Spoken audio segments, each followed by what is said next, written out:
In the wake of recent massacres, America has been asking itself searching questions about its apparent addiction to guns. There are now so many tragic mass shootings, they actually air public information films telling you how to survive. I'm not making this up.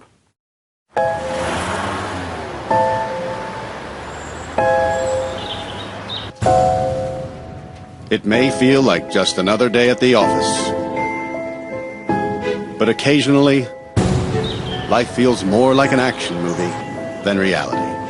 This helpful video, which looks a bit like the most harrowing episode of The American Office ever made, teaches you how to react if a man with a shotgun goes berserk in your workplace. Apparently you should run. If you can't run, you should hide. And if you can't hide, well...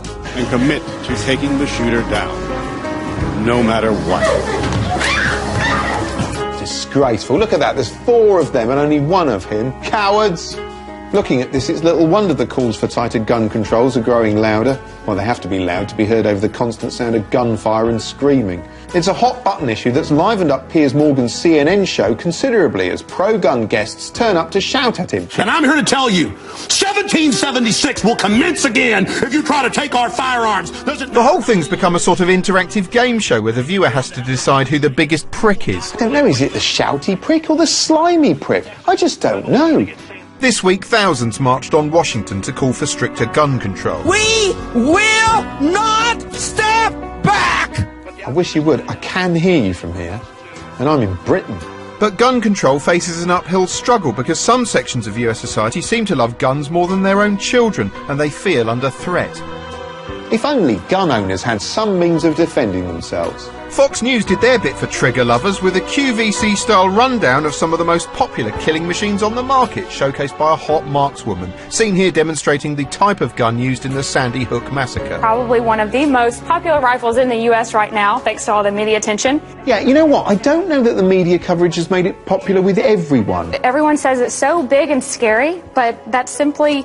These are cosmetic features that have no bearing on the firearms functions at all. Although, just to be clear, those firearms functions will kill you. My 5-year-old nephew harvested his first deer about a month ago with my competition rifle, and he was able to make this fit him. There you go. So simple a child could use it, but not outrun it.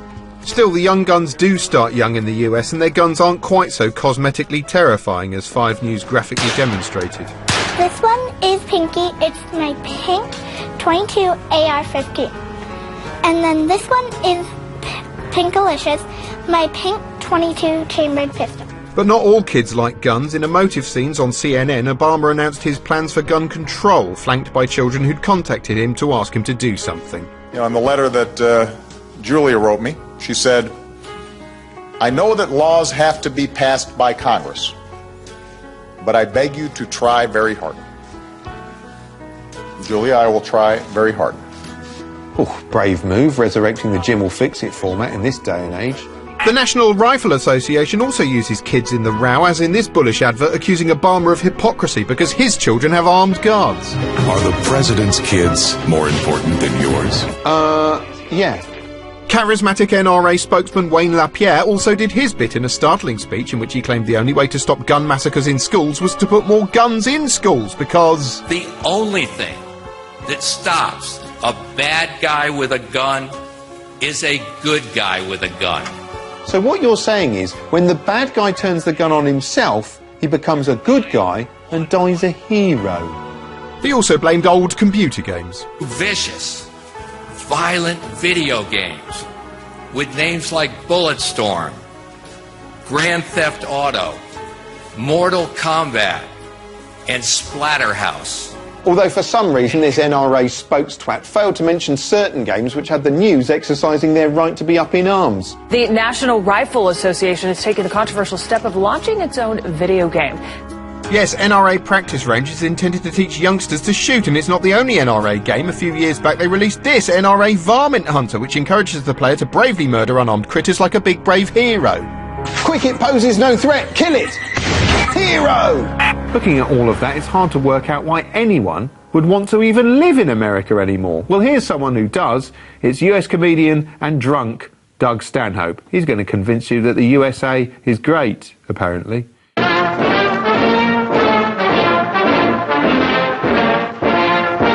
I'm Doug Stanhope, and that's why I drink. America is fucking great. And it really is. I know you don't want to hear this from me, but that's the truth.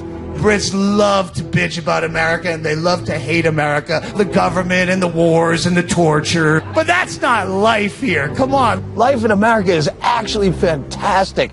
Everything works. Come here. I want you to be here. Just get a nonstop from Heathrow, go directly to Florida, walk down that ramp, and tell me if you can't immediately sense something's really good here. Rent a car, get a convertible, fill up the tank. Look at the price.